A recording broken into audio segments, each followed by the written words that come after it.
Hi, this is Kasem. Well, George Michael came on like a runaway train with his hit Praying for Time. He ran over, around, and through the competition as he roared up to number 2 on the chart.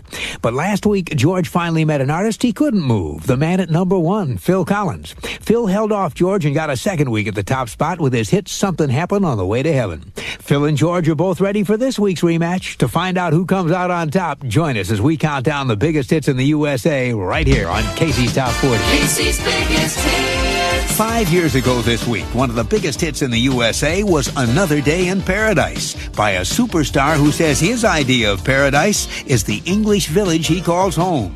It's so small, he uses a bicycle to get around. I'll have details and that big hit after this. Casey's Coast to Coast. Well, now we're up to the rock star who says he's been inspired not by musicians, but by comedians. He's English singer Phil Collins. In concert, Phil can be a pretty funny guy with snappy on-stage patter. And recently, interviewer Dan Neer asked Phil Collins who wrote his material. And Phil named the comic that's famous for Excuse Me, Steve Martin. And he also named the leader of the Ghostbusters, Bill Murray. Phil's a big fan of comedy, and the craft of his favorite comedians has rubbed off.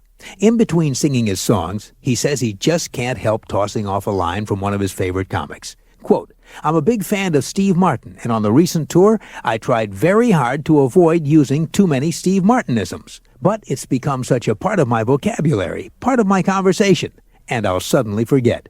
To an audience, I'm doing Steve Martin. To me, it's just me. Phil goes on to say, I'm not a comedian, so it's okay if I take little bits. A Robin Williams joke, a couple of Bill Murray-isms, a lot of Steve Martin. But I'm trying to phase it out and be humorous myself. End of quote. At number 6 this week, here's a hit record maker who likes to go for a laugh. Phil Collins and Marilyn Martin on a serious song that climbs a notch to number 6, Separate Lives. You call me from the room.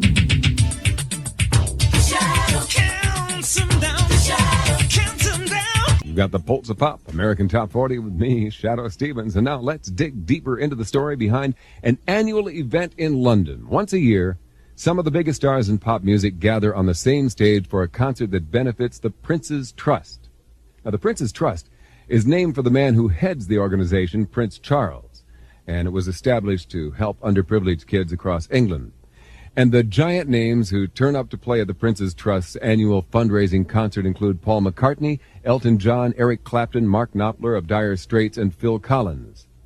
Now, Phil talked about it more. Everybody sees the rock gigs as being, the focal point, but it really isn't. I mean, that's just one time during the year where we all get together and do it. Phil says the concert may get most of the attention, but the Prince's Trust holds all kinds of events and activities like work, sport, and leisure day. And you go down there for a week, and they have 10 kids from 40 different cities.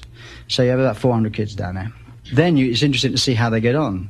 And what you do, you get people, like in a room like this, they have tables with computers. Now, these kids have never seen computers.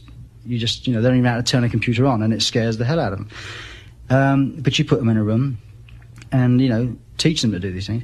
And they have a studio down there where people can go along and make their own little demos, fashion design, jewelry, anything at all, And the success rate from that is very high. It's about 60% success rate, I suppose. That's Phil Collins on the Prince's Trust in England, just one of the places where he offers a helping hand. Hello, it's Phil Collins here. Shadoe, how about some of that time discombobulation? An AT40 flashback? Why, sure. No time like the present, so to speak. Casey's Top 40. I'm Casey Kasem, counting down the most popular songs in the USA. Now we're up to a British superstar who's had a phenomenal 8 number 1 hits as a solo artist. Yet he still wears old clothes and tucks his money into a savings account. He says you never know when it'll all go away. It's been a long time since he was a struggling drummer, unsure of where his next dollar was coming from. But he's never forgotten those hard times before the band Genesis started to hit and before he became a solo superstar. Memories of those days have made Phil Collins very cautious in his life, and they've kept him from living the outrageous existence of a full-fledged rock star. These days, Phil lives in a modest house in the small town of Guildford, England. As one rock writer pointed out, Phil's house isn't much bigger than the garage at Mick Jagger's place. But Phil says he's happy there. And unlike a lot of rock stars, Phil's not a clothes horse. In fact, in his current video, he's dressed in a frumpy sweater vest and a pair of baggy trousers. Doesn't look like a superstar at all. Phil is also a lot more careful with his money than other rock stars. In fact, although he's got some investments, he still makes a point of tucking a little money into a savings account at a bank near his house. He says, quote, "I'm convinced this is all going to end one day, and I'll have to live off of what I've saved. My philosophy is, I'm going to enjoy life when I'm 65. Well, Phil's only 39 now, but he already has lots of great reasons to find life very enjoyable. Take this song, for example. 6 weeks ago, it went all the way to the top of the chart, becoming his 8th #1 as a solo artist.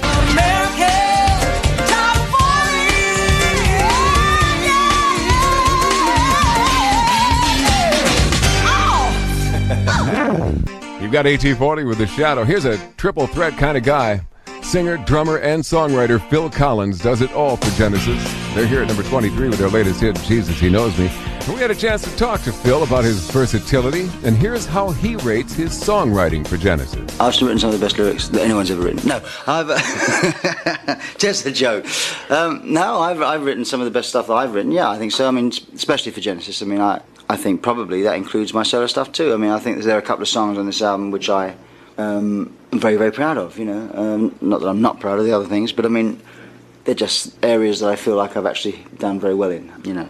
As I become more of a singer, in a way, and slightly less of a drummer, I mean, whether I like it or not, I suppose I'm less of a drummer now. I've become more involved and interested in writing lyrics and what they say and how they sound and how I sing it. Just see the face on the TV screen.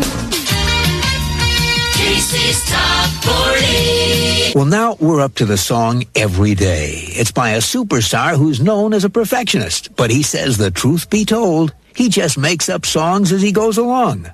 Over the years, Phil Collins has found himself in possession of a solid reputation as a master craftsman who spends weeks and sometimes months building a single song. Critics have praised him for his intricate, careful work and his complex melodies that clearly took a long time to put together.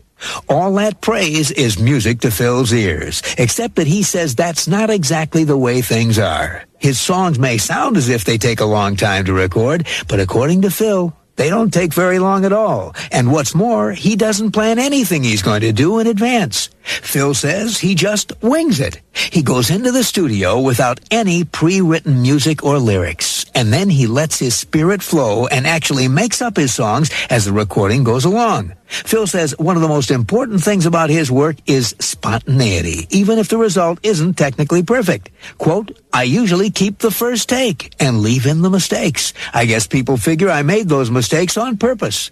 Phil may hear his mistakes, but they don't seem to bother his fans around the world. Here's easygoing, spontaneous Phil Collins with Every Day.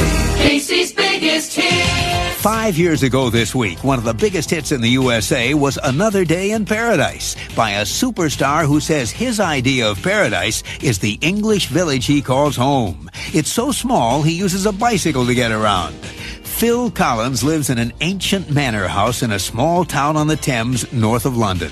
He says it's like something out of a novel by Charles Dickens, with a friendly little pub, a greengrocer, a tiny post office, and cobblestone streets. It's so rustic, he rarely takes his car out of the garage. When he has to go into town for some groceries, he does it on his bicycle. That's Phil Collins' idea of paradise. But as he sings in a song that was one of the biggest hits in the USA 5 years ago this week, paradise isn't always such a pretty place. Casey's biggest hits. 6 years ago this week, one of the biggest hits in the USA was a song born when Phil Collins knocked on the door of Motown legend Lamont Dozier's home at 10 in the morning and asked him to please write some songs for him. It was back in 1988. Phil was about to get started on a film he was starring in called Buster. He was also going to record the soundtrack for the film, but he had decided he didn't have time to write the songs as well. He had met songwriter and producer Lamont Dozier sometime before when he was performing in L.A. He is the man who had co-written many #1 songs for the Four Tops, the Supremes, and the Temptations. Phil and Lamont had struck up a friendship. And on this fateful day, the always informal Phil Collins just showed up at Lamont's house to ask him to write some songs. Well, the result was a single that was one of the biggest hits in the USA 6 years ago this week. From 6 years ago, Phil Collins and Two Hearts. I'm Casey Kasem.